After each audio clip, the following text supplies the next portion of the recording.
Este documental se basa en investigaciones hechas en cuanto al viaje de Lehi y su familia por la península arábiga con rumbo al Nuevo Mundo. Estos son los lugares del Medio Oriente por los que casi de seguro viajó Lehi.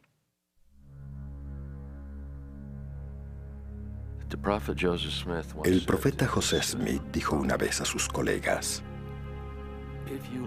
si ustedes viven hasta el próximo siglo, serán testigos de innumerables evidencias del Libro de Mormón. Guiados por la fe.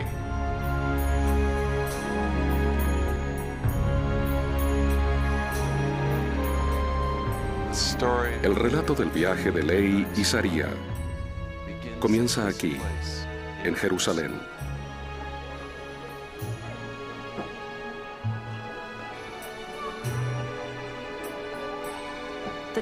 En la época de Lehi, Jerusalén era una simple colina rodeada por una muralla levantada por David y Salomón.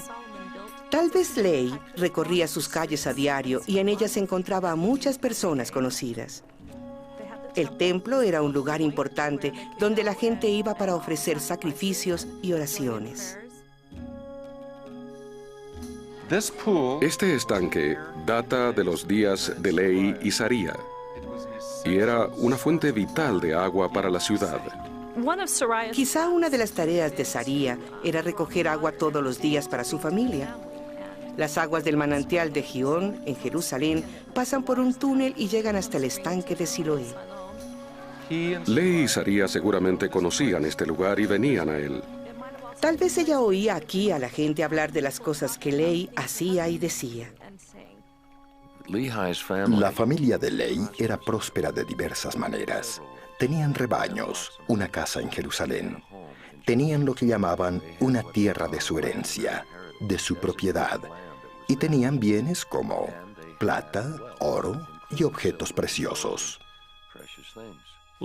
A principios del relato del Libro de Mormón, vemos que Lehi se enteró de que era de la tribu de Manasés, la que originalmente formaba parte del Reino del Norte y que había caído en cautiverio un siglo antes del comienzo de la historia del libro. Parece ser que Lehi y su familia estaban hasta cierto punto distanciados de la comunidad, y que Labán era pariente de Lehi, razón por la cual tenía los registros de José, hijo de Jacob. ¿Eran descendientes de José? Y el registro josefino grabado sobre planchas de bronce estaba en posesión de Labán. Tener los registros le daba un gran estatus como líder en la comunidad. Labán comandaba 50 soldados dentro de los muros de Jerusalén, lo cual indica que era un oficial militar y un mandatario de alto grado.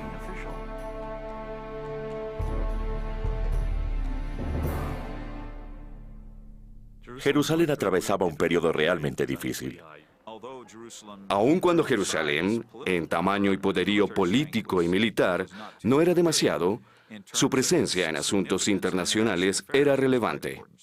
El reino de Judá se vio políticamente atrapado, no entre dos, sino tres imperios: el egipcio hacia el sudoeste, el babilonio en pleno apogeo y el asirio que desfallecía.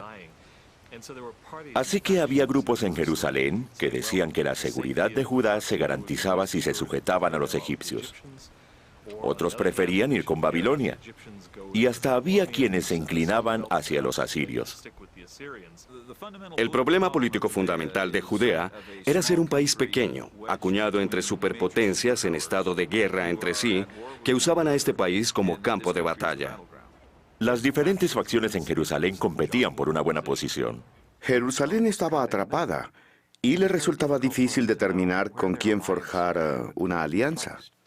Era una situación caótica e inestable. Judá se veía amenazada, pero no sabían cómo reaccionar. Y si no tomaban la debida decisión, tal vez serían destruidos, y eso fue lo que sucedió. Durante la época de Lehi, había varios profetas en funciones al mismo tiempo. Entre los contemporáneos de Lehi se encontraban Sofonías, Nahum, Habacuc y el más renombrado de todos, Jeremías. Existen razones para creer que Lehi conocía a Jeremías personalmente. El ministerio de Jeremías tuvo lugar en la ciudad y lo mismo sucedió con el de Lehi.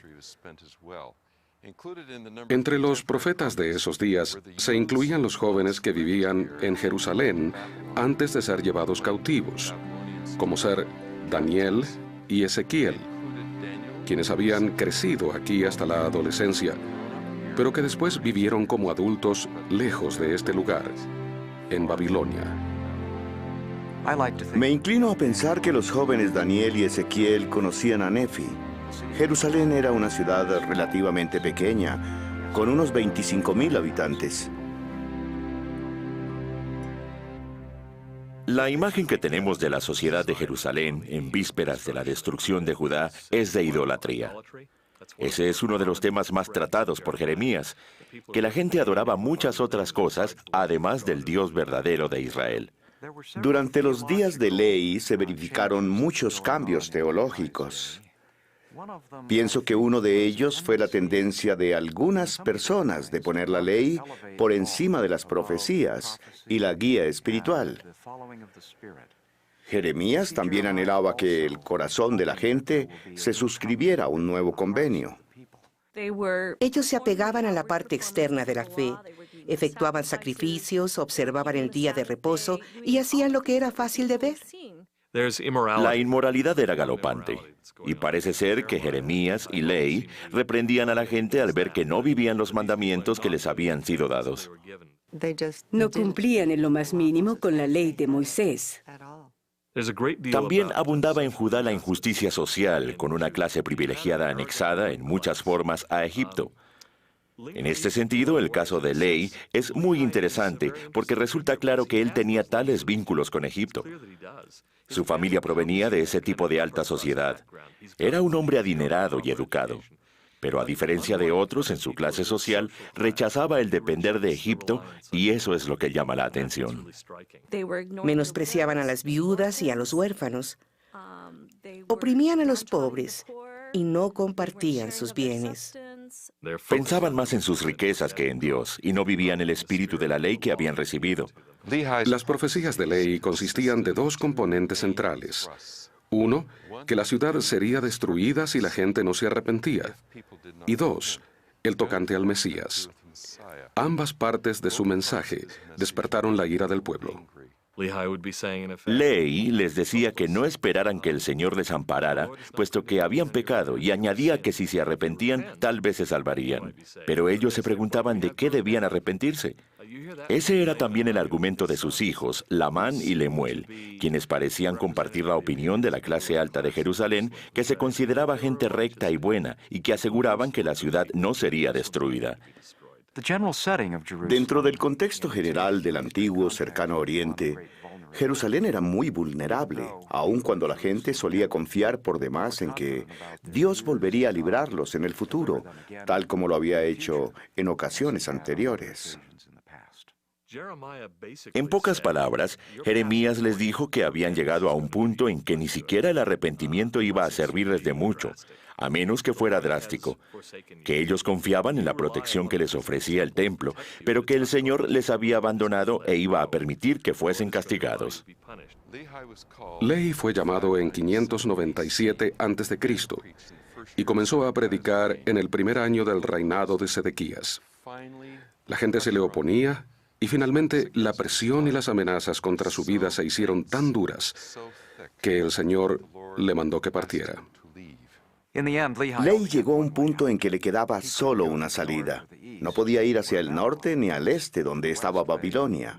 Al oeste estaba el Mediterráneo y hacia el sudoeste Egipto, que no le había dado buen resultado al profeta Urías antes de ser extraditado de nuevo a Jerusalén y ejecutado por profetizar contra sus habitantes de la misma forma como lo había hecho Ley. La única opción era hacia el sur, rumbo a Arabia.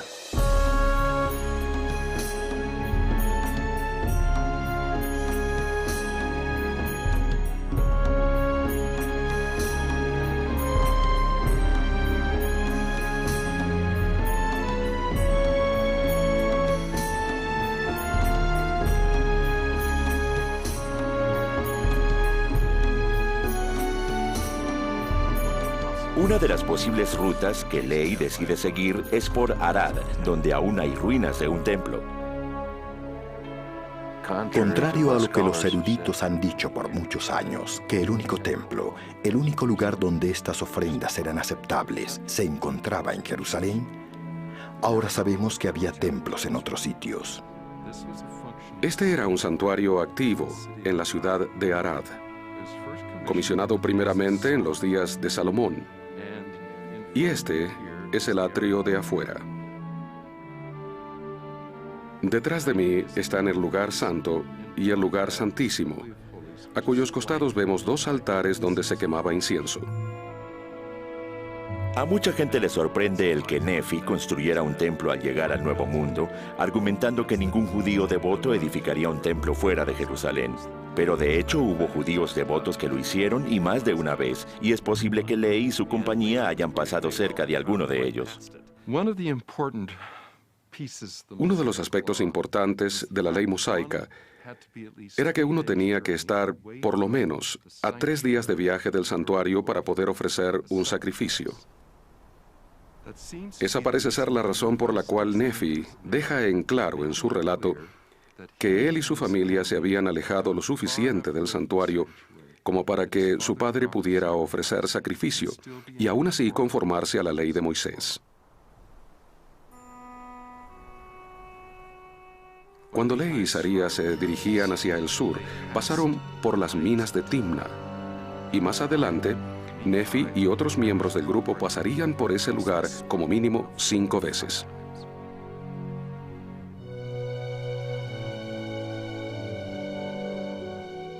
Las minas de Timna son de las más antiguas del mundo. Sabemos que los egipcios las trabajaban. Los famosos faraones Ramsés, Seti y Menepta. Y también el reino de Israel. De allí que se les conociera como las minas del rey Salomón. Esas minas habían estado operando como mínimo por 1000 años antes del tiempo de Lehi. Las minas de Timna son muy importantes, pues indican que la actividad metalúrgica era de gran relevancia en el antiguo Israel. Indudablemente, estas minas y las operaciones de fundido estaban en apogeo cuando Nefi pasó por este valle. Es factible que se haya detenido en este lugar en sus viajes entre el Mar Rojo y Jerusalén, trayecto que él cubrió 5 veces.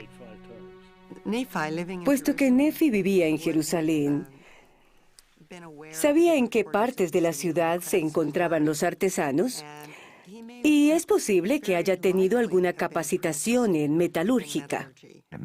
Es probable que Nefi haya estudiado, aprendido sobre metales y trabajado con ellos, tal vez como una asignación familiar, y eso le habría permitido hacer planchas en las cuales escribir. Él dijo que había hecho las planchas sobre las que escribía, así que sabemos que tenía ciertos conocimientos en cuanto a metales. Tampoco quedan dudas de que Nefi apreciaba los trabajos finos en metal. Lo primero que notó en la Liaona fue que estaba esmeradamente labrada. Se toma el tiempo de describirnos la espada de Labán, lo que indica que apreciaba un trabajo bien hecho. Y al aprestarse a matar a Labán, también se refiere con admiración a su espada. Cuando llegaron al Nuevo Mundo, mandó que se fabricasen espadas, usando la de Labán como modelo. Si conocía gente que trabajaba en metalúrgica, eso pudo haber determinado el trayecto que siguieron. Y si trabajaban en metales, probablemente sabían de las minas de Timna. No podemos desechar la idea de que a Nefi le interesaban los metales y que tenía las destrezas necesarias para trabajar con ellos.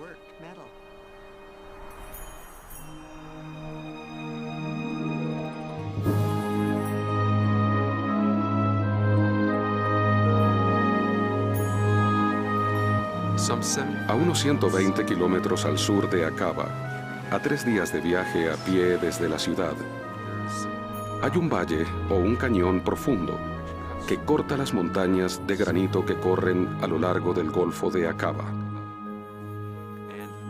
Y en ese lugar hay un valle cuyas paredes tienen una altura de más de 600 metros. Por el fondo de este valle corre un arroyo. Quienes han estado allí en diferentes épocas del año han comprobado que el arroyo fluye continuamente. Este lugar, que lleva como nombre Wadi Tayyib al-Isam, parece ser la mejor o tal vez la única consideración para el primer sitio donde Lehi y Saría acamparon. Cuando Lehi ofreció sacrificios en el lugar donde acamparon, hizo un altar de piedras, lo cual coincide plenamente con la ley del altar descrita en el capítulo 20 de Éxodo. Con gratitud y en espíritu de ofrenda, edificaron un altar y ofrecieron sacrificio, demostrando que el concepto del templo estaba muy arraigado en ellos. Solo puedo imaginar cuán maravilloso era contar con esa forma de adorar juntos como familia, de decirle al Señor: somos una familia y venimos ante ti con agradecimiento. Para ellos esa era la expresión más elocuente de gratitud por haber sido protegidos y bendecidos por Dios. Cuando leemos de esta familia, de cuán unidos eran en todo lo que hacían, resulta difícil no sentir envidia. El altar se remonta hasta el mismo comienzo del Pentateuco. El altar en sí es un templo en miniatura, y al reconocer que de alguna manera, en última instancia, somos nutridos por Dios física y espiritualmente, y el expresarlo en oración de este modo, atrae una bendición hacia el acto mismo.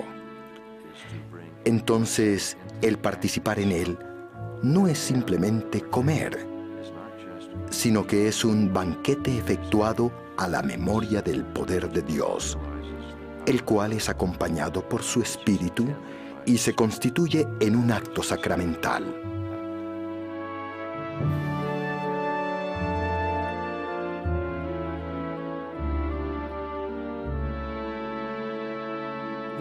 Una de las razones por las que Nefi y sus hermanos regresan por las planchas de bronce es para tener un registro escrito, y saben que no pueden enseñar un idioma a sus hijos sin un registro escrito.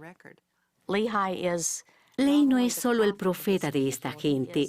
Él reside con ellos, es su patriarca, es su padre, y ellos se reúnen, adoran, ofrecen sacrificios y estudian las planchas de bronce juntos. Una de las partes más emocionantes del Libro de Mormón es cuando le entregan las planchas de bronce a Lehi y empieza a leerlas. Lehi es la imagen de lo que las planchas de bronce les enseñaban sobre los antiguos y sobre la familia escogida de Abraham. Y ese es el papel de Lehi como patriarca.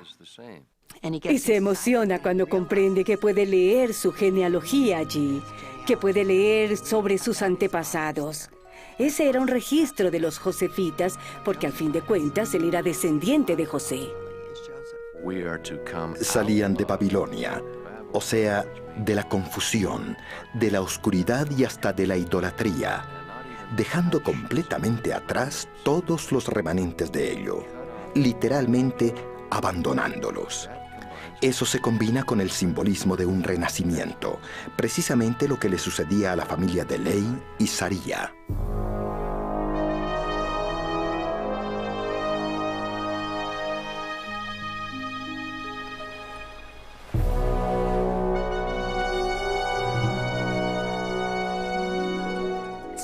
Es imposible no tener sentimientos tiernos hacia esta historia.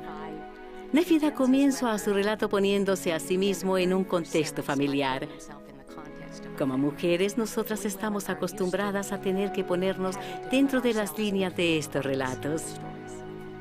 Pero nos sentimos más compenetradas con este que con otros de las Sagradas Escrituras. Se nombra a Saría, vemos lo que ella hace, y varias veces hasta oímos lo que dice. Los hombres tenían poder y las mujeres ejercían influencia. Es posible que las mujeres no expresaran en público lo que sentían o lo que pensaban, pero en privado sus maridos les prestaban atención. La función de la mujer era esencial. Por ejemplo, preparaban comida durante el viaje. No era cosa fácil. Nefi iba a cazar, pero ellas tenían que estar preparadas para cocinar lo que él trajera. Las mujeres se encargaban de muchos detalles domésticos, tenían muchas tareas que cumplir.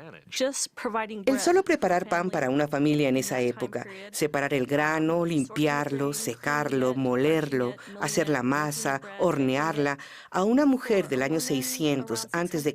con una familia de 6, le llevaba unas 3 horas diarias, solo preparar pan. Vemos una estructura familiar fácil de reconocer por medio de nuestras propias experiencias, lo cual nos hace estremecer. En cierto sentido, todos somos como la familia de Lehi, pues hay tensiones en todo hogar y a menudo nos ofuscamos cuando se nos pide que hagamos algo con lo que no estamos de acuerdo. Todo esto se ve bien reflejado en el Libro de Mormón. Vemos querellas entre hermanos, vemos conflicto, y todos sabemos cómo eso hace sentir a una madre. Pienso que muchas veces debía actuar como mediadora entre su esposo visionario y sus hijos a menudo rebeldes. Creo que en el momento en que Lehi le dijo a Saría lo que el Señor le había mandado hacer, ella imaginó lo que eso provocaría en su familia. La dinámica de esta familia es muy interesante. Vemos que la lealtad de los hijos mayores, Lamán y Lemuel, parece estar más centrada en la clase alta que en su propio padre, a quien ven como un traidor de esa clase. Pero es también un microcosmo de Judea en general, ya que en ella se percibían ciertas actitudes contrastantes hacia las profecías, el Señor, las Escrituras, el templo y demás. Cuando parten de Jerusalén, dejan atrás su herencia, y Lamán, si se quedaba y por ser el hijo primogénito, recibiría una doble porción. No estaban convencidos de tener que dejar sus posesiones, de la destrucción de Jerusalén, ni de que hubiera un mejor lugar donde ir. También vemos otra característica de las familias del Medio Oriente, la lealtad al padre. Lamán y Lemuel no querían hacer el viaje. Aun cuando eran reprendidos hasta por ángeles, ellos se resistían a la idea de partir. Vemos que Lehi es una persona adinerada, que vive en las afueras de Jerusalén, que tiene 2 hijos mayores consentidos, que han crecido en la opulencia y que aguardan ansiosos la llegada del día en que hereden toda esa propiedad. Y aún así, siguen a su padre, porque esa lealtad es absoluta en la cultura del Medio Oriente. Pero descargan toda su animosidad para con Lehi en su hermano Nefi.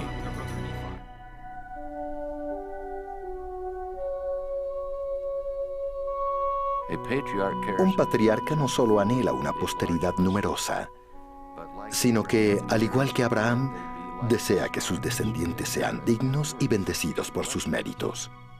Ellos ven que súbitamente su padre les traiciona al transformarse en un fanático religioso que les quiere alejar del lugar de su herencia, privándolos de todo a lo que están acostumbrados. Nefi dice que Lehi implora a Lamán y Lemuel con todo el sentimiento de un tierno padre. Hay algo que me entristece mucho.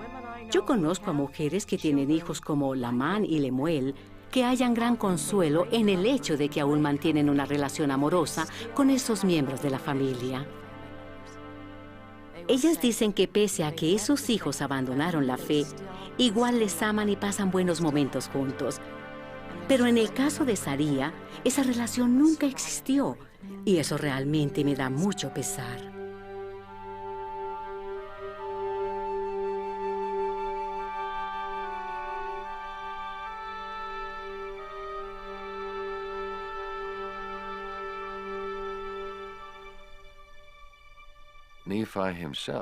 El mismo Nefi, que parece ser casi perfecto, reconoce en capítulos posteriores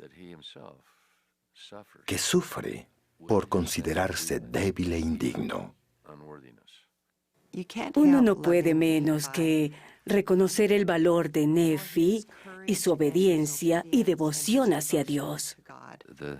Él lucha por ser digno y recibir aprobación divina. Así que hasta Nefi tiene sus propios conflictos interiores. Nefi fue un segundo José, rodeado de circunstancias muy similares. José era odiado por sus hermanos. Nefi era odiado por sus hermanos. Y Pese a ello, su lealtad hacia Dios le mantuvo asiduo a la barra de hierro que su padre y él habían visto en sus respectivas visiones. Él nunca se soltó de esa barra.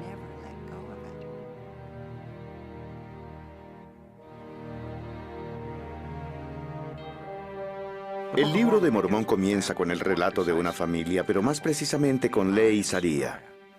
El dinamismo de la familia de Lehi resulta muy interesante en el curso del viaje. Por ejemplo, se les manda volver en busca de Ismael y su familia, para que sus hijas puedan casarse con los hijos de Lehi. Y el casamiento era un evento sumamente significativo para una familia en aquella época. Causa un poco de gracia que Lamán y Lemuel se quejaran por tener que regresar por las planchas. Pero estuvieron muy dispuestos a volver por esposas. Pienso en Saría y me cuesta imaginar cómo la vida de una mujer puede cambiar de un momento a otro como la de ella. En Jerusalén tenía riquezas, familia, supongo que una buena cantidad de amistades, una rutina, tradiciones, estabilidad. Pero todo le cambia por completo en cuestión de unos meses. Cuando los hijos vuelven a buscar a las hijas de Ismael y de pronto todos están casados, Saría tiene que integrar una familia entera a la suya de un día para el otro. Cuando los hijos se casan, se incorporan nuevos miembros a la familia y Lehi pasa a funcionar como el patriarca de todos ellos. En Ezequiel 16, Dios usa el convenio del matrimonio como una analogía de la relación que Él ha creado con la casa de Israel. Al analizar esa analogía podemos ver ciertos elementos de ese sagrado convenio, tal como se practicaba en el antiguo Israel. Requería una promesa y un convenio, un lavamiento con agua, una unción con aceite, vestirse con ropas bordadas de lino y seda, y que se pusiera una corona sobre la cabeza de la novia. El grupo de Lehi había demostrado fidelidad a los mandamientos del Señor. Ahora estaban todos juntos, las dos familias, prontas para emprender el viaje, dependiendo los unos de los otros, a fin de sobrevivir. Partieron con la ayuda del Señor, la cual se hacía visible en la liaona o este pequeño elemento de guía. Nefi dice que cruzaron el río Lamán, el cual se transforma en una línea divisoria simbólica, ya que nunca regresarían a su hogar en Jerusalén. En los días de Lehi y Saría, el comercio del incienso ya era próspero. Cuando Lehi sale de Jerusalén, parece seguir al revés la ruta del incienso. Si Lehi en efecto siguió la ruta del incienso hacia el sur a lo largo del Mar Rojo y sabía exactamente hacia dónde se dirigía, entonces había ganado ese conocimiento por experiencia personal o por comunicación con mercaderes del sur de Arabia o de otras partes de la región. El nombre Lehi es bastante común en el sur de Arabia. De hecho, unos cuantos reyes llevan el nombre de Lehi Atar. Así que hasta en el mismo nombre hay indicaciones de que él ya estaba familiarizado con el área. Lehi tuvo que haber viajado por allí, pero no precisamente por la ruta que los demás tomaban, pues había múltiples posibilidades dentro de las restricciones de fuentes de agua. Me da la impresión de que Lehi tuvo que estar familiarizado con la cultura local a fin de poder realizar el viaje. A lo largo de la ruta del incienso había oasis donde encontrar agua. No podrían haber viajado sin agua. El desierto estaba lleno de huesos de quienes no pudieron encontrar el siguiente pozo de agua, así que había que seguir esa ruta. Pero no estaba claramente marcada, apenas tenían una idea general. Los viajes en Arabia están supeditados a la disponibilidad de agua. Sin ella, uno muere. Así que había que seguir rutas en las que se pudiera hallar agua. Siempre había que buscar un pozo o un arroyo donde poder abastecerse de agua. Era asunto de vida o muerte.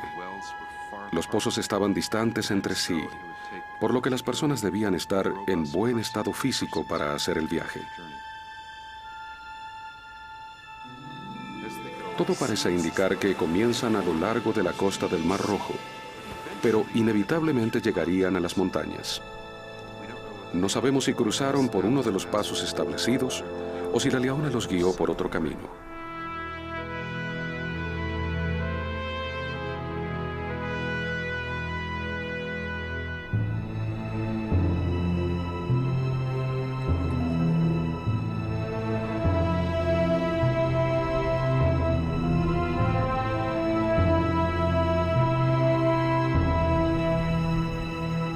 Lo ideal es que cada familia tenga su propia tienda, y cuando los hijos se casan, se les da una propia.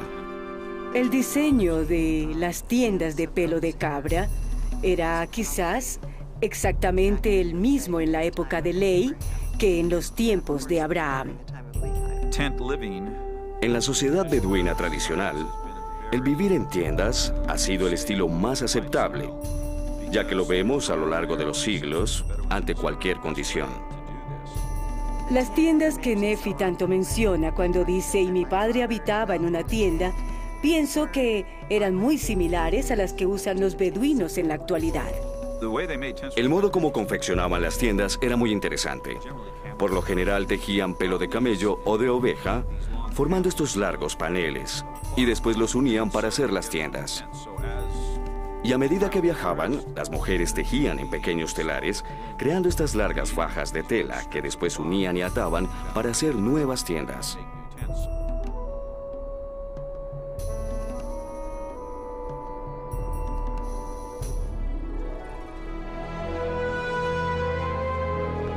Aun cuando no se mencionan camellos en el Libro de Mormón, es casi seguro que los había en este viaje.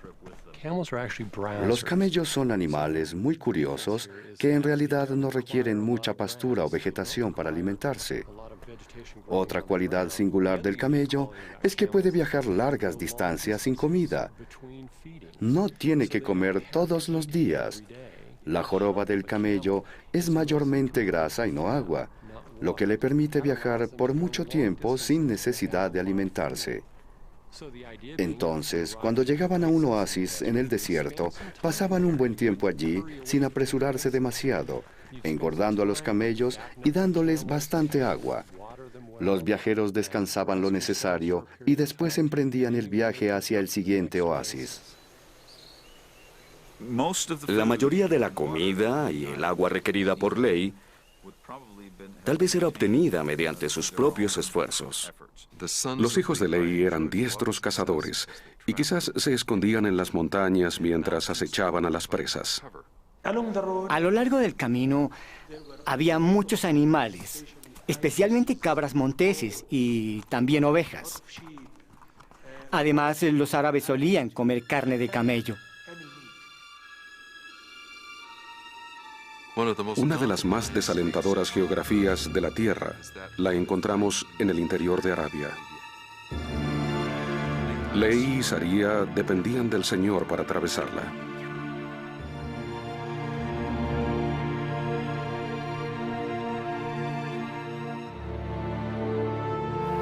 Creo que les debe haber llevado cerca de un año ir desde su primer campamento hasta Nahom, porque allí es cuando Nefi menciona el nacimiento de los primeros niños.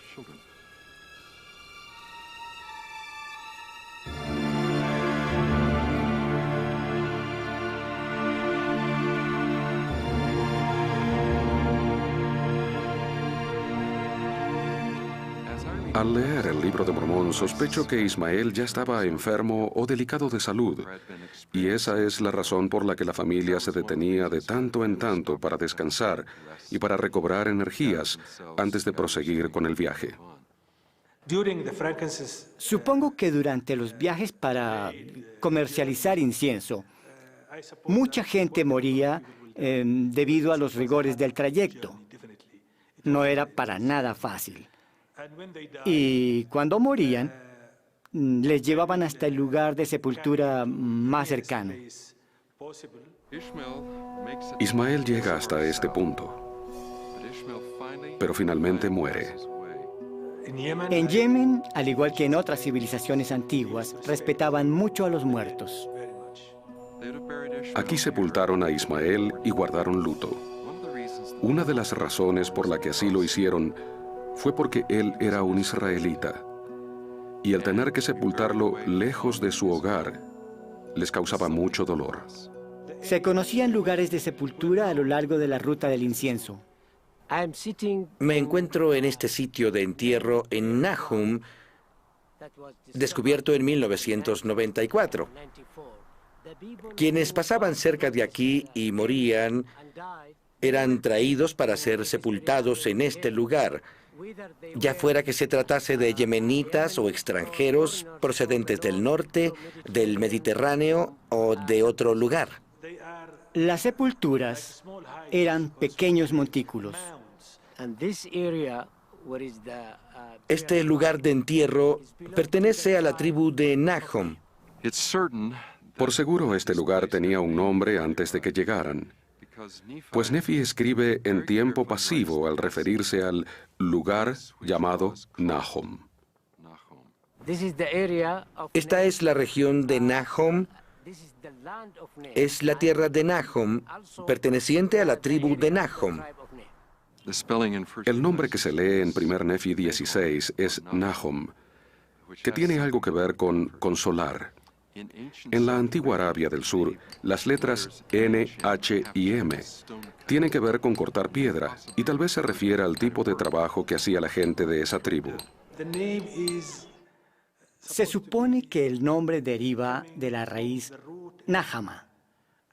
Y Nahama, en el antiguo idioma de Arabia del Sur, quiere decir cortar piedra. Solo podemos imaginarnos lo que sucedió cuando Ley, Saría y los demás oyeron este nombre tras la muerte de Ismael, y por tener un significado especial para ellos, lo preservaron en el texto. Los yemenitas han excavado varios cementerios en esa región y en algunos de ellos encontraron restos momificados. Las momias halladas aquí en Yemen fueron sepultadas de un modo distinto a las de Egipto. Las rodillas no estaban en posición recta y además los cuerpos habían sido cubiertos con un cuero muy fino. Los descubrimientos de Nahum son para mí de enorme significado. Los índices geográficos de la época de José Smith no mencionaban tales lugares. El Libro de Mormón parece predecir algo que el hombre tendría que descubrir. La probabilidad de encontrar por casualidad ese nombre exacto de esa época exacta y en ese lugar exacto es inexistente. Y encontrarlo en el sitio preciso y en el momento preciso da mucha credibilidad al libro. Para quienes dicen que el libro no tiene ninguna confirmación arqueológica, eso supone en sí una confirmación espectacular, ya que resulta imposible concebir que José Smith hubiera inventado esos detalles para incluirlos en su historia. El Libro de Mormón es preciso y ha efectuado una predicción compleja que la arqueología moderna, de hecho, confirma. Da justo en el blanco, es indiscutiblemente preciso. Hay inscripciones del templo de Barán en Marib que datan del siglo VI a.C., que se refieren a personas de Nahum.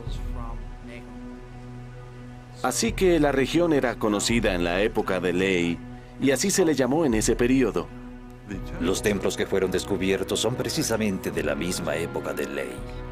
Pero el hallazgo de los altares con referencias a Nahum del año 600 a.C. fue espectacular. Se descubrieron ciertas ruinas o remanentes de ese templo, incluyendo 3 altares con la inscripción Nahum. No se podría pedir una prueba más contundente de que el nombre se conociera en ese lugar y en esa época, cuando se supone que la caravana de Ley pasó por allí. Los testigos nos dicen que José Smith ni siquiera sabía que había muros alrededor de la ciudad de Jerusalén. Y si no sabía que había muros alrededor de la ciudad, por cierto que tampoco sabía que había un lugar en Yemen de nombre Nahum. La idea de que José Smith era muy versado en la geografía y las costumbres de la Arabia preislámica me resulta ridícula y sencillamente inaceptable. Uno tal vez se pregunte, ¿cómo pudo José Smith saber de Nahum? Cuando el Señor nos pide que hagamos algo, no nos da una agenda, ni un plan, un mapa o un itinerario, sino que nos guía un paso a la vez. Las hijas de Ismael lloraron por la muerte de su padre al enterrarlo en Nahom, pues era tierra desconocida para ellas. Si uno tiene la disposición de desconfiar, dudar y quejarse, todo esto no le resulta apenas incómodo, sino trágico. Con la muerte de Ismael se presentaba otra situación que enfrentar y tenían que contemplar opciones. Podían lamentar, culpar y tratar de quitarle la vida a alguien, o por otro lado, recurrir al Señor en busca de consuelo para su dolor. Pero siempre hay opciones y todos tienen la libertad de decidir cómo van a reaccionar. Y entonces se les pide que entierren el cuerpo de su padre y continúen el viaje. Es muy triste.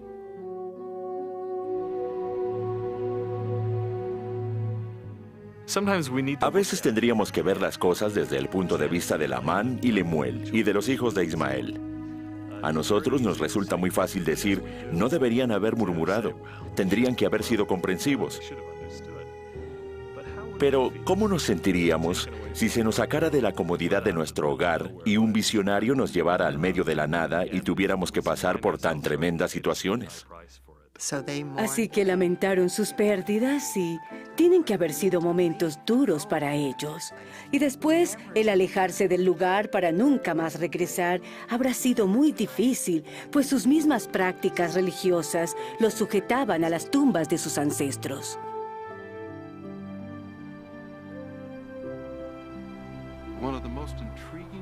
Una de las observaciones geográficas más interesantes que Nefi hace en su relato respecto al viaje de su familia por esta parte del mundo tiene que ver con el nombre Nahom, pero también con el hecho de que tomaran hacia el este. Su referencia a tomar hacia el este parece indicarnos que, primero, su familia está viajando a lo largo de la ruta del incienso, y segundo, que él conocía ese trayecto. Desde la región de Nahom hacia el oriente, la familia llegaría a Marib. Todos los caminos llevan hasta ese lugar y ellos se dirigían a esa gran ciudad. En la antigüedad, Marib fue una de las ciudades más importantes del mundo y una de las principales escalas en la legendaria ruta del incienso. Marib fue también la sede de uno de los más famosos templos conocidos en el mundo antiguo, el llamado Mahram Bilqis, en honor a la reina de Sabá.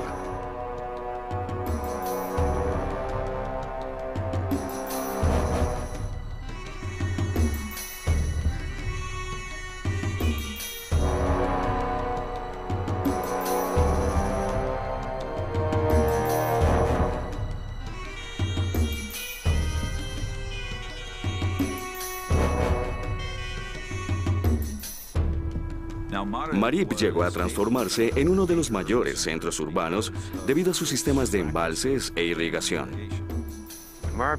La represa de Marib es uno de los más famosos monumentos antiguos. De hecho, algunos la consideraron la octava maravilla del mundo. Su naturaleza verdosa mantuvo a la población intacta e hizo de este lugar una escala inevitable para quienes viajaban por estas tierras.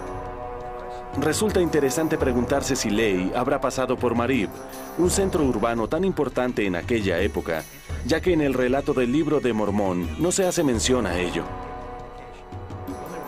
Puesto que estaban tan alejados de Jerusalén y ya no temían ser perseguidos, se habrán sentido confiados de establecer una interacción con la gente del lugar. De hecho, debe haber desagradado hacerlo. Así que me inclino a pensar que pararon en esas ciudades para abastecerse. Pienso que tiene que haberles resultado difícil pasar por esa región sin encontrar a nadie, puesto que la población era densa. Considero que tienen que haberse cruzado con personas que vivían en Marib. ¿Qué habrán encontrado Ley y Saría cuando pasaron por acá? Es posible que la represa no estuviera aún terminada, pero el área de Marib tiene que haber sido un lugar próspero y verdoso, muy parecido al sueño de Ley, en el que vio un campo con un árbol.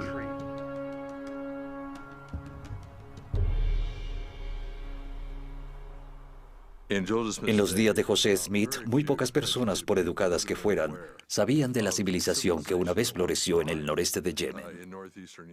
Es interesante que no hallemos indicación de que Ley haya interactuado con nadie en Arabia.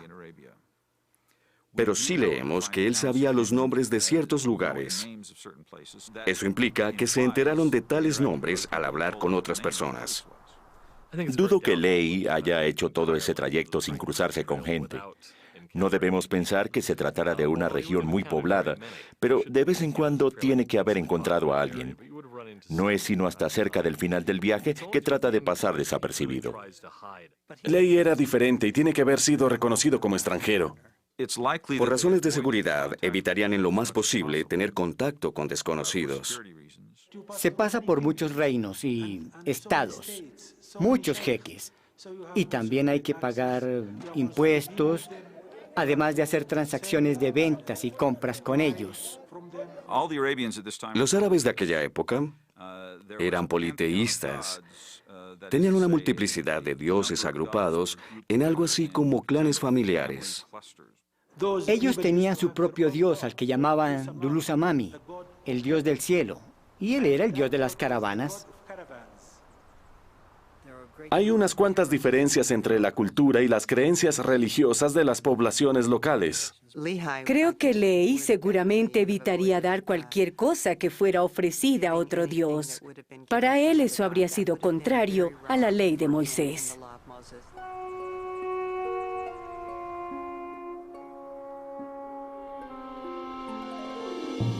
Cuando el grupo deja Marib, podrían dirigirse hacia el este, pero resultaría muy arduo ir tan lejos sin agua. Considero que en cambio fueron hacia el sudeste, camino a Timna. Estas son las puertas de esa ciudad. Aquí vemos el templo de Timna, perteneciente al pueblo de Timna, llamado el templo del dios Am. Timna era la capital del reino de Catabania y era el lugar principal donde se detenían las caravanas procedentes del oriente. Había leyes que gobernaban ese acceso y estaban escritas a los lados de la entrada a la ciudad. ¿Pasaron por aquí Ley, Saría y los demás de su grupo? En mi opinión, sí. Creo que es el único lugar al cual pudieron haber ido por agua, el elemento fundamental en este viaje.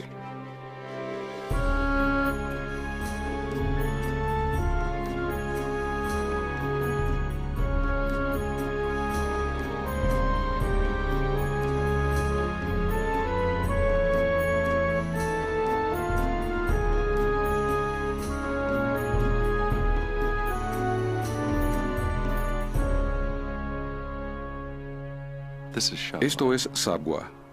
Pliny, el sacerdote que vivió en el primer siglo después de Jesucristo, dijo que había 60 templos en esta ciudad. Este lugar floreció debido al comercio del incienso. La gente tenía muchos bienes y los edificios eran hermosos. Nefi describe que su familia tomó casi hacia el este, desde Nahom y desde Marib. Y Sabwa se encuentra en esa dirección, en el desierto. Creo firmemente que Ley y Saría pasaron por aquí. Tienen que haber encontrado una ciudad muy dinámica, llena de vida.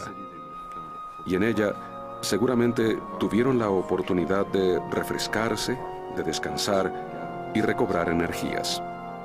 Era el último lugar verde antes de continuar su camino hacia el este.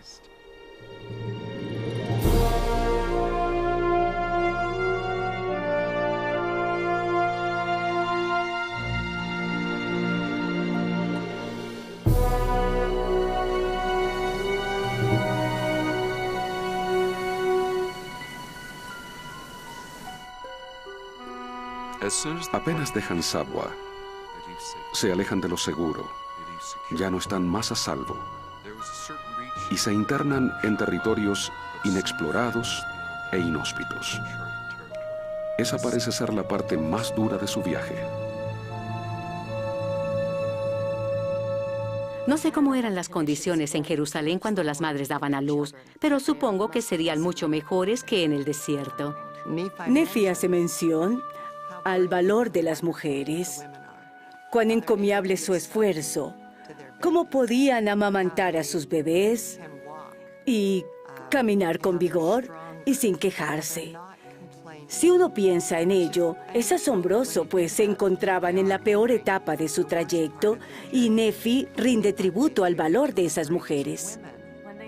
Cuando dice que las mujeres fueron fortalecidas, te reconforta, pues bien podrían haber muerto.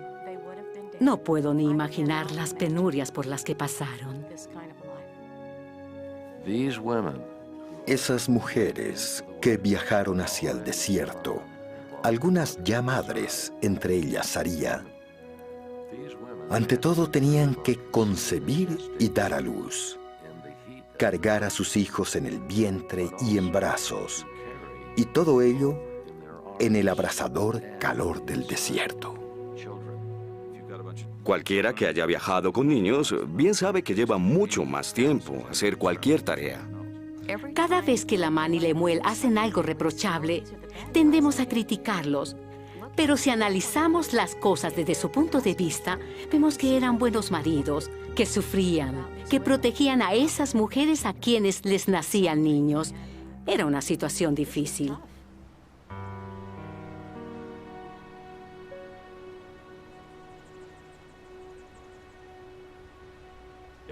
Las posesiones de Ley y su grupo tienen que haber sido valiosas para quienes vivían en esa región tan remota, en donde no existía la ley.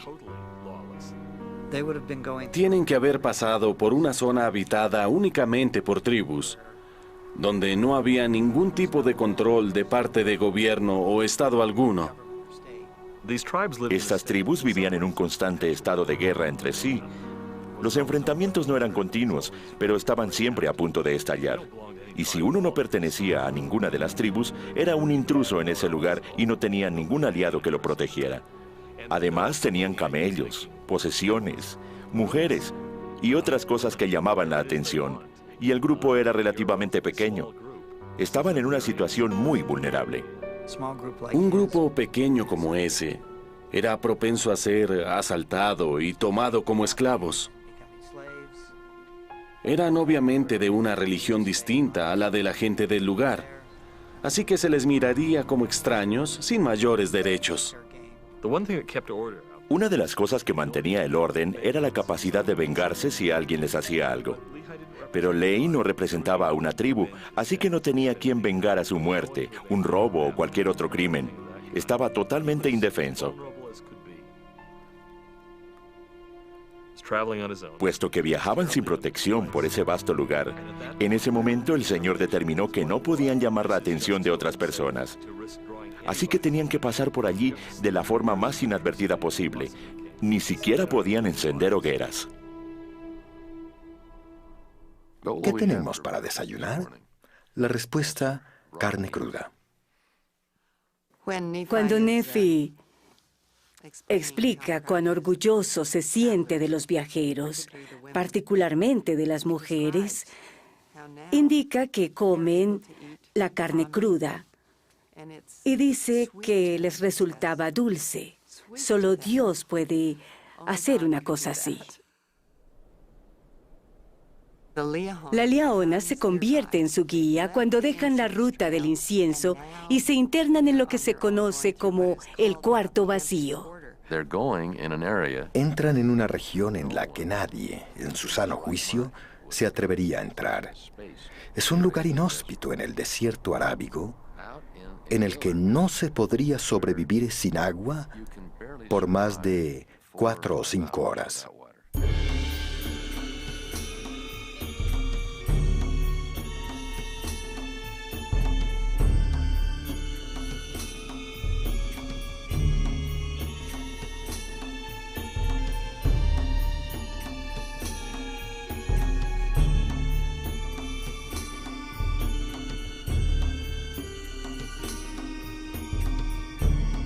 Este es el Ruf al-Khali, el cuarto vacío, lugar que hace honor a su nombre debido a la más absoluta falta de vegetación. El calor es terrible. Le deja a uno sin energía y le deshidrata. Las temperaturas alcanzan niveles extremadamente altos. También está la amenaza de la arena, que puede matar o enterrar fácilmente. Y cuando azota, lo hace con fuerza. Las tormentas de arena no son cosa pasajera, son realmente terribles. Cuesta imaginar algo que pudiera ser más penoso que el tener que protegerse detrás de un camello con la cara cubierta y esperar.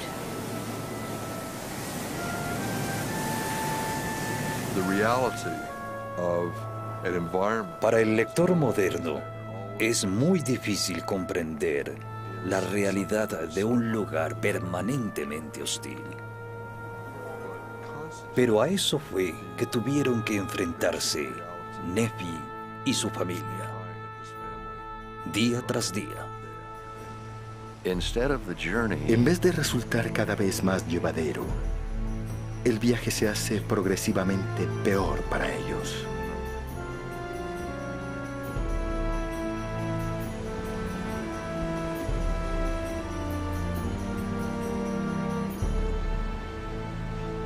Se dice que la parte más oscura de la noche es antes del amanecer, o que las mayores bendiciones llegan después de las más duras pruebas.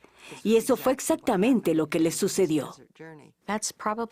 Fue probablemente en ese momento en que se vio pulido el carácter de Nefi, Sam, Jacob, José, Ley y Saría.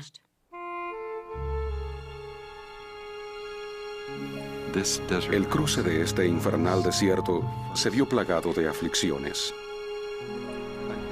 Creo que este fue el lugar que puso a prueba la determinación de estar del lado del Señor, ¿o no? Algunos de los miembros de la familia tragaron su orgullo y siguieron adelante, pero otros no pudieron o no quisieron, y para ellos esta debe haber sido una prueba horrorosa. Nadie puede culparlos, pues al pasar por este lugar, no enfrentaron otra cosa que un calor abrasador, arena, moscas y escorpiones.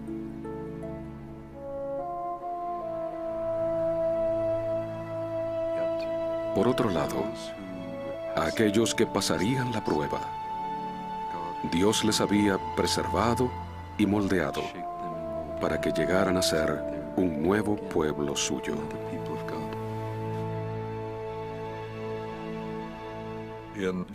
En la época de José Smith, el mundo académico de Europa y América creía que la península arábiga era un gran desierto que se extendía desde un mar hasta el otro. Y el que José describiera rutas de viaje por tierra y particularmente lugares fértiles como abundancia, era completamente ajeno a lo que se pensaba y por cierto que dudable. Así que el encontrar lugares tales como los descritos en el Libro de Mormón es realmente fantástico. En esta fotografía de Arabia tomada desde un satélite, vemos una pincelada verde de vegetación. Es la región de Dhofar, en Omán. Está casi exactamente al este de Nahom. Dentro de esa isla de verdor en la costa sur de Arabia se encuentra abundancia.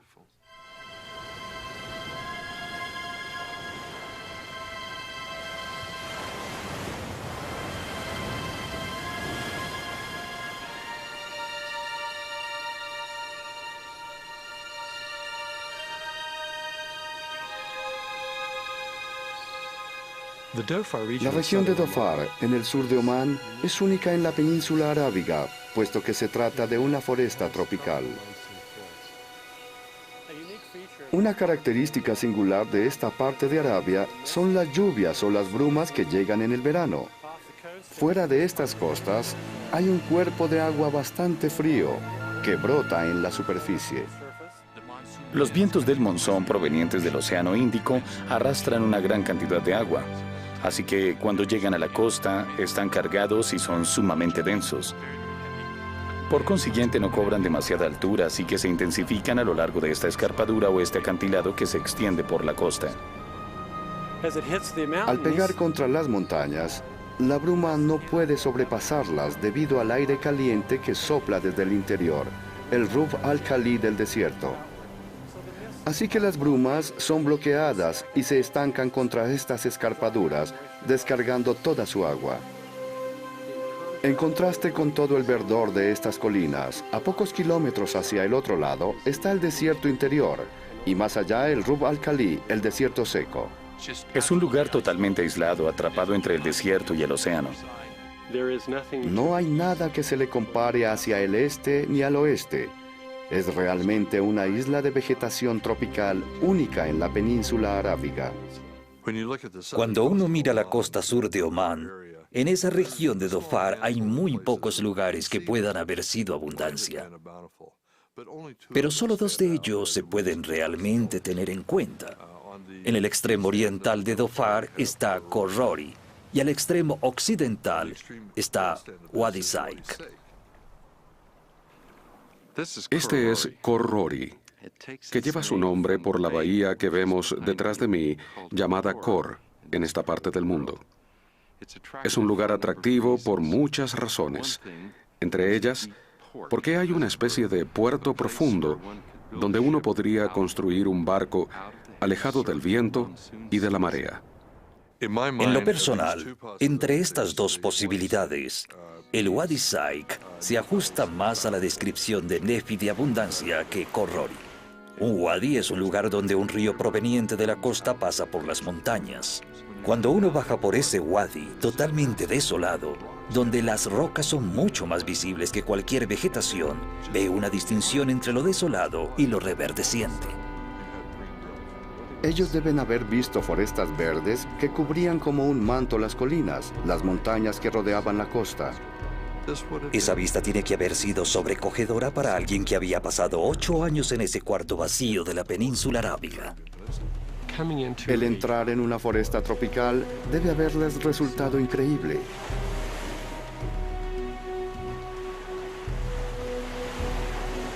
Nefi describe esta zona como de abundancia por su gran cantidad de fruta y miel. Vi 2 especies distintas de la familia de las uvas que crecían sobre la vegetación en esa zona. Esta región es rica tanto en dátiles como en higos y en la cima de las montañas hay olivos. También hay pepinos, melones y otras calabazas silvestres que podían ofrecer alimento. Hasta había un tipo autóctono de ciruelas. Crecían plantas de jazmín silvestre, uno de mis hallazgos favoritos. Hay una pequeña vaina que crece muy comúnmente en la región de Dhofar, en la foresta, de la que gustan mucho los jabalíes. Son deliciosas, saben igual que los guisantes. Los pistachos son la nuez principal de esta región. En la época de Nefi, es factible que se cultivaran cítricos como la lima, así que también había frutas de ese tipo. La diversidad de especies es increíble en esa región. Así que hay una gran variedad de frutas que se deben haber encontrado en esos tiempos que ellos podían comer. En el agua fría que llegaba hasta la orilla encontraban una gran variedad de mariscos. En las cavidades de las montañas escarpadas o de los acantilados hay panales de abejas. A menudo las abejas hacían sus colmenas en los huecos de los acantilados. Al estudiar la vegetación, todo parecía indicar la presencia de polen de abeja. Para producir miel se requiere plantas que dependan de las abejas para la polinización. Había muchas especies que producían grandes cantidades de polen y también muchísimo néctar. La abundancia de flores silvestres en este lugar permitía la producción de gran cantidad de miel. En la actualidad, la gente baja por los acantilados con cuerdas para recoger miel de las cavernas. La descripción de Nefi en cuanto a la abundancia de miel y la riqueza de la tierra es exacta.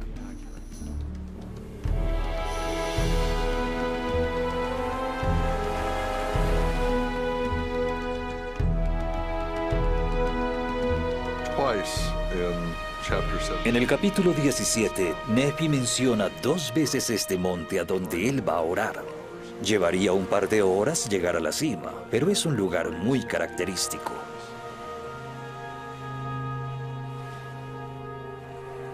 Nefi nos cuenta de las dificultades que tenía con sus hermanos mayores, indicando que ellos trataron de matarlo, arrojándolo al mar. Allí seguramente había rocas y una marea fuerte que hacían de este un lugar propicio para deshacerse de alguien. Esos acantilados miden unos 70 metros y son habitables en la parte superior. Así que no solo existen, sino que bien podría haber sido el lugar donde Nefi y sus hermanos discutieran.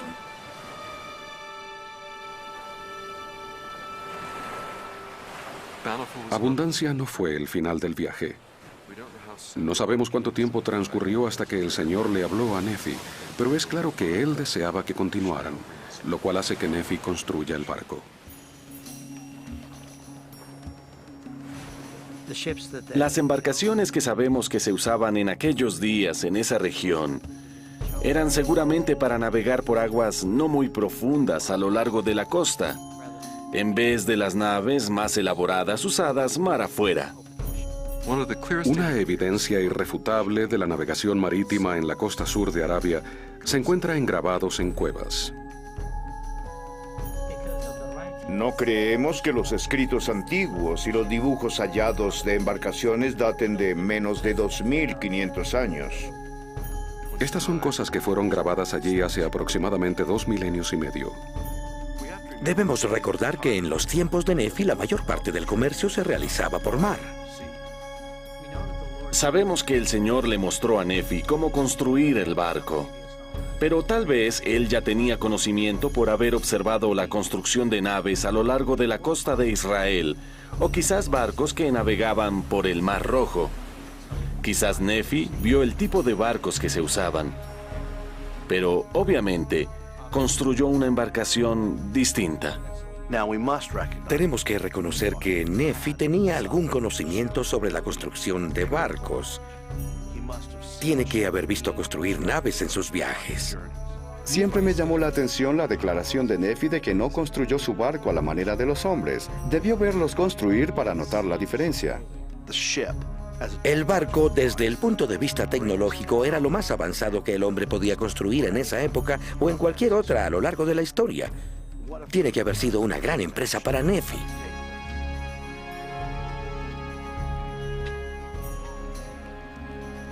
Cuando se le mandó construir el barco, él hizo solo una pregunta al Señor. ¿Dónde encontraría el metal para fabricar herramientas para hacer el trabajo? No hay depósitos considerables de metal alguno en la región de Dhofar, en Omán. No hay nada documentado en cuanto a la existencia de cobre u otros minerales a lo largo de la costa del sur de Arabia. Tuvo que haber recibido dirección divina para saber dónde ir a buscarlos. Hay únicamente 2 lugares a lo largo de la costa. Esta vasta zona aquí y otra pequeña en Wadi Saik, donde se puede encontrar algo de hierro. Creo que Nefi sabía qué hacer con el mineral una vez lo hallara. Vemos venas de hierro llegar hasta la superficie de la tierra a través de la roca. Así que no debe haber sido para nada difícil extraerlo. Este depósito tiene la particularidad de provenir de una gran profundidad y de estar expuesto en la superficie. Lo muy particular es que en la estructura se puede hallar una mezcla muy suave de hierro con un poco de agua. Y también se advierte la presencia de carbonato de hierro. Es interesante, porque al hallarse esos 2 elementos en la misma roca, se obtiene un metal mucho más fácil de fundir. Cerca de la superficie, el carbonato de hierro forma óxido de hierro. Y este es un mineral mucho más apto. Nunca he visto en ninguna parte del mundo un hierro como este. El Señor hizo todo lo posible para que fuera fácil de trabajar. Lo único que tuvieron que hacer fue extraerlo con las manos y usarlo. Este mineral es de alta concentración, así que no solo le resultó fácil a Nefi verlo y extraerlo, sino que tiene que haber sido sencillo utilizarlo para fabricar las herramientas. En apenas minutos se podía juntar el mineral necesario para fabricar muchas herramientas. La fabricación de ellas con el hierro simplemente requeriría un proceso de calentamiento y recalentamiento, y forjarlo con un mazo o martillo para darle la forma deseada. Cuando llega al Nuevo Mundo, Nefi se refiere a diversos tipos de metales que existían en grandes cantidades. Es obvio que estaba muy interesado en la geología, en la metalúrgica y en la fabricación. Y parece haber sido muy diestro. Los herreros del viejo oeste norteamericano hacían lo mismo que hizo Nefi. Resulta fascinante que existieran estos dos depósitos de minerales en la tierra de abundancia, y el hecho de que José Smith no tenía forma de saberlo.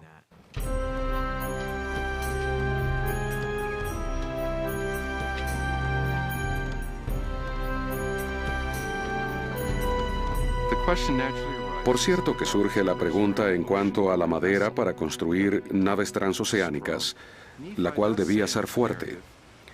En su relato, al mencionar los maderos empleados, Nefi dice que fueron por ellos, lo cual indicaría que se dirigieron a los bosques que rodeaban el lugar y allí seleccionaron la madera para construir el barco. En esta región hay árboles muy altos y de tronco recto, conocidos como árboles sombrilla. Los pobladores de la región dicen que siempre han sido una gran fuente de madera. Aquí crecen muchos tipos de acacias, árboles de madera muy fuerte, ideal para el costillar del barco. El bosque en sí no es muy alto. La mayoría de los árboles no crecen demasiado, pero hay algunos tipos en particular de los que quizás se haya podido extraer maderos de tamaño considerable. La madera necesaria para el resto del barco seguramente se hallaba en las montañas y los bosques de la región de Dhofar.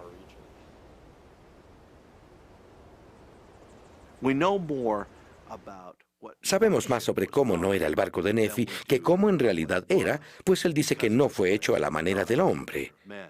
¿Qué significa eso? ¿Quiere decir con esa declaración que no copiaría la forma de construir barcos en Egipto, en Grecia o en Arabia? Hay una indicación muy clara en el texto del capítulo 17 del primer Nefi de que él recibió una visión del barco que construiría. Claro que Nefi tenía la ventaja de haber recibido las instrucciones del Señor, ciertamente sobre el diseño general y tal vez sobre técnicas de construcción. Lo que llevó a las naves de Colón a través del Atlántico fueron sus cascos profundos y altos. El casco profundo y alto requería que se construyera primero el esqueleto, lo cual no se hacía en los tiempos de Nefi. ¿Se refería él a esto cuando dijo que no construiría el barco a la manera de los hombres? Lo primero que se hacía generalmente era construir el casco y después el esqueleto. Si se construía primero el esqueleto, el barco de Nefi podría ser más alto y más profundo en el agua. El que Nefi decidiera hacerlo así y después agregar el casco era en sí la innovación.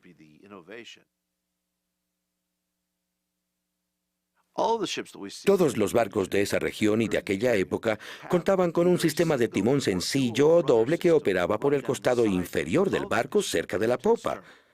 El timón era muy importante al navegar en mar abierto, ya que eso era lo que determinaba la dirección que le permitiría a la nave ser impulsada por el viento, o protegerla si inesperadamente se levantaba una tormenta. Sin buenos timones, el barco se iría a pique. Es casi seguro que el barco de Nefi contaba con un sistema de timón doble, ya que uno sencillo no les habría permitido controlar el barco en el océano. Nefi no hace mención alguna a las velas. Sí dice que se hizo a la mar, pero no mencionaba nada en cuanto a velas, así que probablemente no estaban hechas de un modo especial o no eran distintas al diseño convencional de esos tiempos.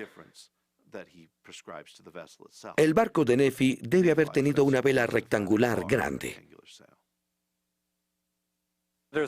Hay una palmera enana que crece en estas montañas con la que se puede hacer excelentes cuerdas. Una de las características particulares de ese tipo de cuerda es que en vez de deteriorarse al ser expuesta al agua, como sucede con otros tipos, se hace más fuerte y dura cuando se moja. Los expertos en el Libro de Mormón han especulado a menudo sobre el tamaño del barco. El espacio es un lujo moderno, pero para la gente de aquella época no era tan importante. Hoy pensamos en el factor tiempo, en velocidad y espacio, lo cual para la gente de aquellos días eran lujos innecesarios. Ellos tenían una tecnología más utilitaria, así que la idea de que hay que contar con más espacio no significaba nada en aquel entonces. Considero que el barco de Nefi medía menos de 15 metros de largo. ¿Cuánto tiempo llevó construirlo? De 2 a 3 años como mínimo.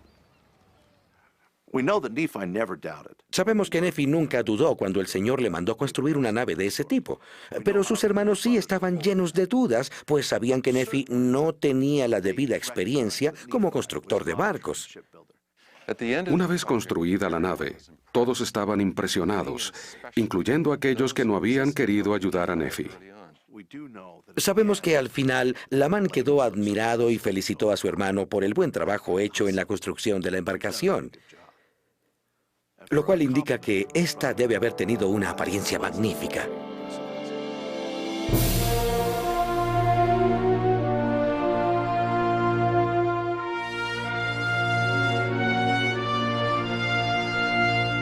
Resulta interesante observar la transición de Ley el profeta a Nefi el profeta, pues parece haber sido muy imperceptible. No vemos que se haya transferido ningún mando de un modo formal. La personalidad tan especial de Nefi le permitió no prestar atención a las burlas de sus hermanos que cuestionaban con sarcasmo el que Nefi fuera a construir un barco. Él simplemente seguía adelante con su trabajo. Nefi es un personaje admirable. Cada vez que se enfrenta a un obstáculo, parece crecer en estatura moral. La forma como se sobrepone a los desafíos es casi milagrosa. Cuando Lamán y Lemuel lo amarran en el barco y tratan de matarlo, la fe de Nefi es como una luz que penetra la actitud lúgubre de sus hermanos. Es justo, amoroso, bondadoso y presto a perdonar. Su ejemplo es como el de José en Egipto, lo cual tiene perfecto sentido, pues es su descendiente. No hay un solo caso en todas sus discusiones en que no sean compelidos a seguir al Señor. Nefi no les pide que les sigan a Él, sino que sigan a Dios. Ley no les pide que sigan a Nefi, les pide que sigan a Dios. Después que salen del asombro de que Nefi haya podido construir un medio de navegación tan avanzado con tan poco conocimiento, deben nombrarlo capitán del barco. No tienen otro remedio que pedirle que dirija la nave. Ninguna otra persona en el grupo sabía cómo hacerse al océano. Nefi sí. El valor de Nefi es impresionante. Su conocimiento de estas cosas llega a ser vital y, por cierto, que divinamente inspirado.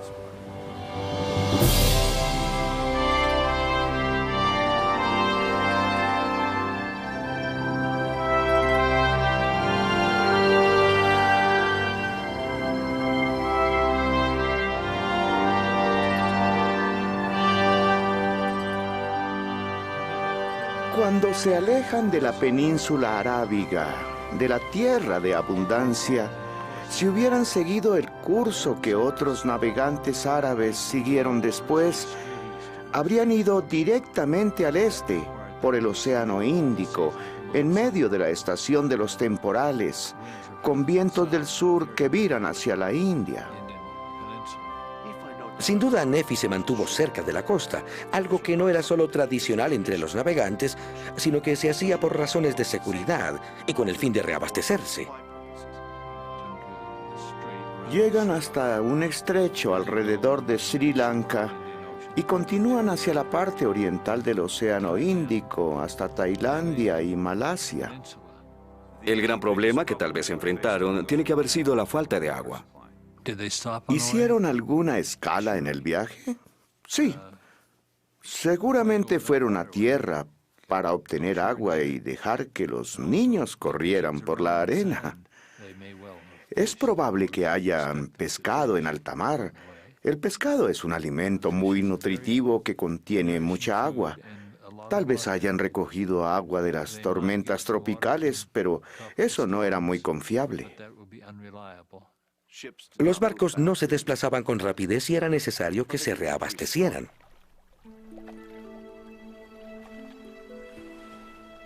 Velocidad y duración en un viaje son conceptos modernos. Nefi no tenía apuro ni nada que lo presionara. Es posible que el viaje haya durado largo tiempo.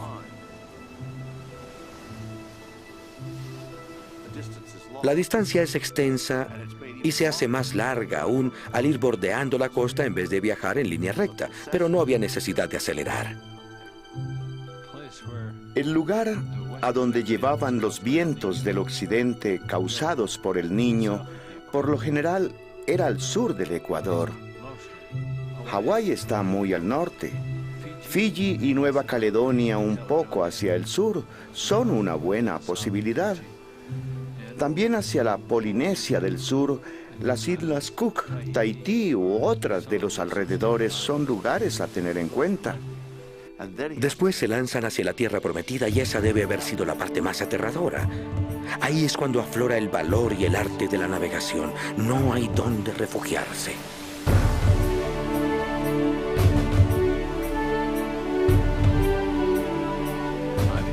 Considero que tienen que haber llegado a las costas de lo que hoy es Guatemala o quizás El Salvador. No me es posible ser más preciso.